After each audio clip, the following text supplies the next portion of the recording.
Is it still comfort food season, y'all? Why, yes. Yes, it is.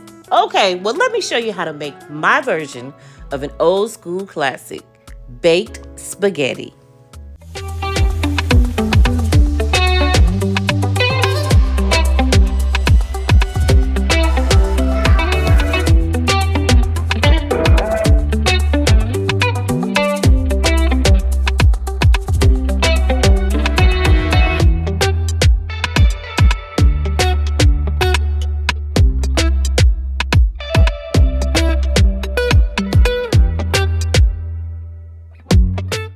All right, let's get right into it.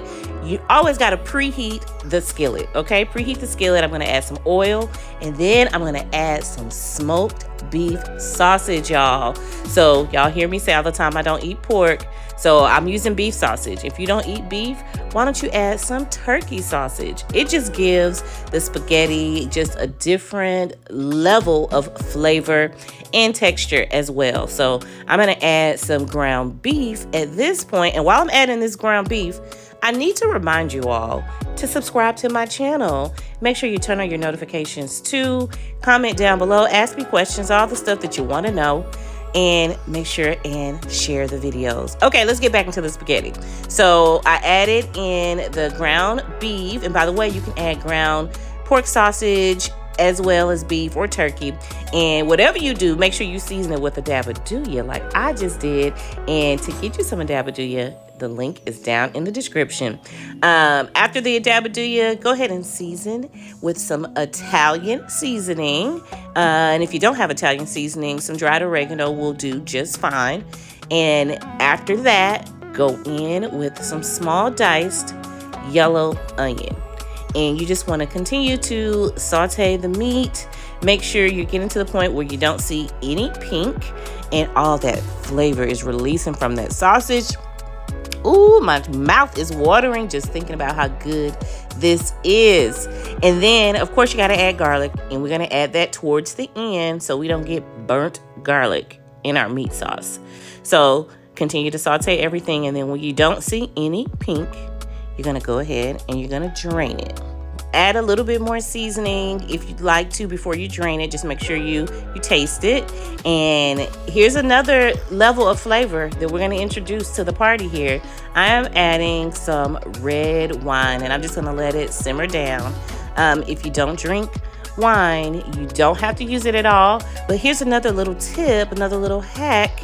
You can add in some beef stock at this point just to get those flavors dialed up, you know, to become a 10 out of 10. That's what you want. And right here we have our marinara sauce. I've showed you how to make this on previous videos, so just go back, look at my other videos.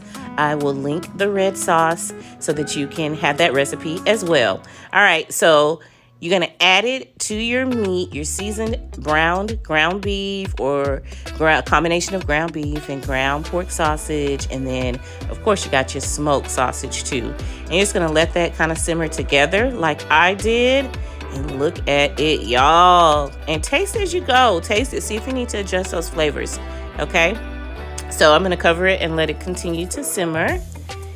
And it's just about ready, y'all. When you taste it, if you feel like you need to add a little bit more seasoning, add it. I recommend a dab of Aduya, okay? If you feel like maybe it's a little too salty, you can add just a tad bit of water if you need to, just to kind of dilute the salt. But I think mine is perfect and it's ready. It's time we need to start building this baked spaghetti, y'all.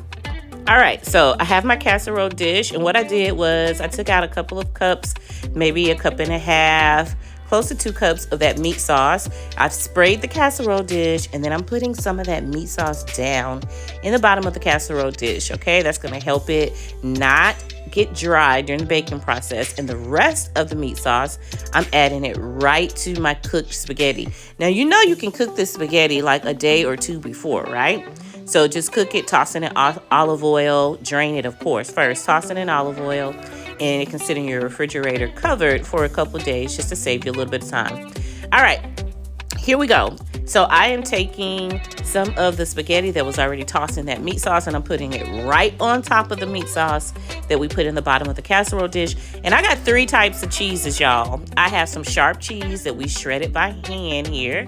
I have some fresh mozzarella that we shredded by hand as well. And then I just have a mixture of Monterrey Jack and cheddar that's already shredded.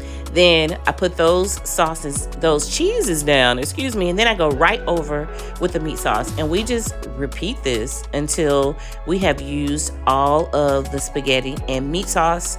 And then on the last layer, you're gonna top it with the remaining cheese. And if you have a little bit of sauce left, put a little bit of sauce on there before you put the cheese on it. You know, too much sauce is not a thing when it comes to baked spaghetti. Because, okay, maybe there is such thing as too much sauce, but you get what I'm saying. When you bake this, some of the liquid is going to evaporate during the baking process. So you just want to make sure that you are sauced up enough. All right, I'm going to spray the top of this foil, and then I'm going to go into a 375 degree oven that's already been preheated. And then I'm going to bake it covered for about 30 to 40 minutes. And then I'm going to uncover it. I put it under broil for just a few moments just to get those nice little golden brown dots you see on there.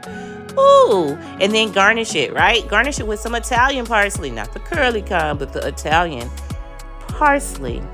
And here it is. Let's serve it up. Look at that cheese. That's what I'm talking about.